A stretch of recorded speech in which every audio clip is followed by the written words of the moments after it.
Om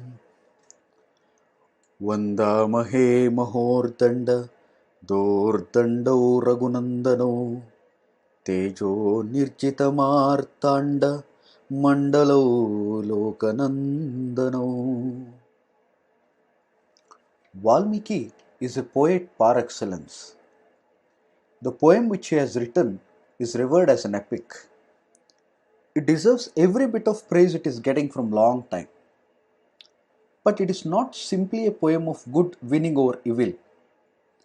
Every aspect of writing, be it the words selected or the dramatization of scenes, we find a master at work here.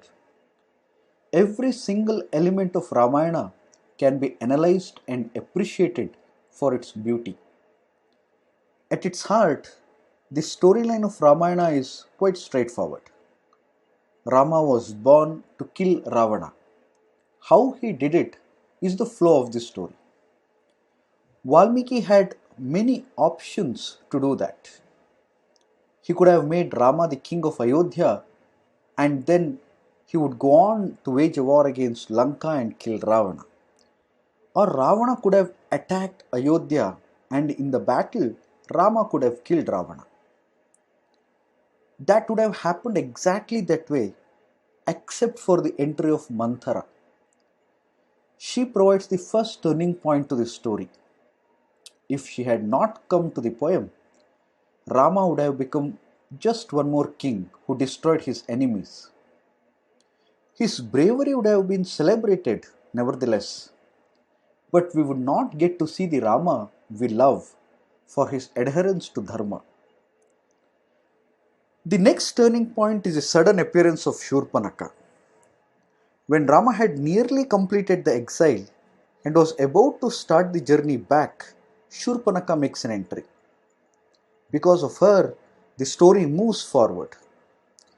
Immediately later, the Maricha episode happens, providing another twist. It is interesting to see why Valmiki brought in such a colorful character here. The intent was to get Sita abducted. That could have been achieved by making Sita alone in some context. But Valmiki never settles for ordinary. So, we get a character like Maricha. Maricha means mirage. It is basically an illusion. It tempts people to come near and fools them. That's what happened to Sita. She got carried away by momentary attractiveness to an artificial creature. With this character, Valmiki tells a deep moral in addition to taking the story forward. Jatayu is another example of Valmiki's fertile imagination. Instead of anyone else, he chose to give us a bird. But for Jatayu, Rama would never have come to know about Ravana who abducted Sita. Later it was Sampati, Jatayu's brother, who helped Vanaras who were completely lost finding their way to Lanka. So here the birds help to move the story forward, providing some crucial links. Then there is Kabanda, another interesting character created by Valmiki. He had only hands and mouth. Valmiki always tries to make certain emotions into characters. So if Manthara personifies jealousy, Shurpanaka personifies lust. Here Kabanda represents unlimited wants. He keeps on grabbing and eating things without thought. Through Kabanda, Rama learns about Sugriva for the first time. The pinnacle of Valmiki's creativity is the creation of Vanaras. They make the entire work so colorful. Valmiki could have brought in any king whom Rama befriends. Together with this army, Lanka could have been invaded. Better still, Bharata could have come in with the army from Ayodhya and all brothers together could have finished Ravana. But Valmiki does not resort to these straightforward things. He gives us Vanaras. They light up the poem. Mere mention of them brings smile. Probably Valmiki wanted to tell us something through these birds and animals.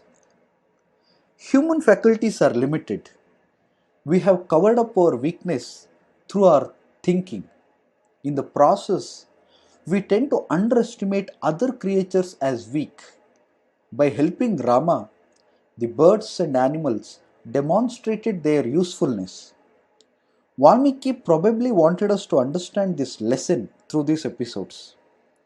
Through Rama, we learn how to live harmoniously with other creatures in this world. स्वस्ति प्रजाभ्यां परिपालयन्तां न्यायेन मार्गेण महिं महिषाः गोब्राह्मणेभ्यः शुभमस्तु नित्यं लोकाः समस्ताः सुखिनो भवन्तु.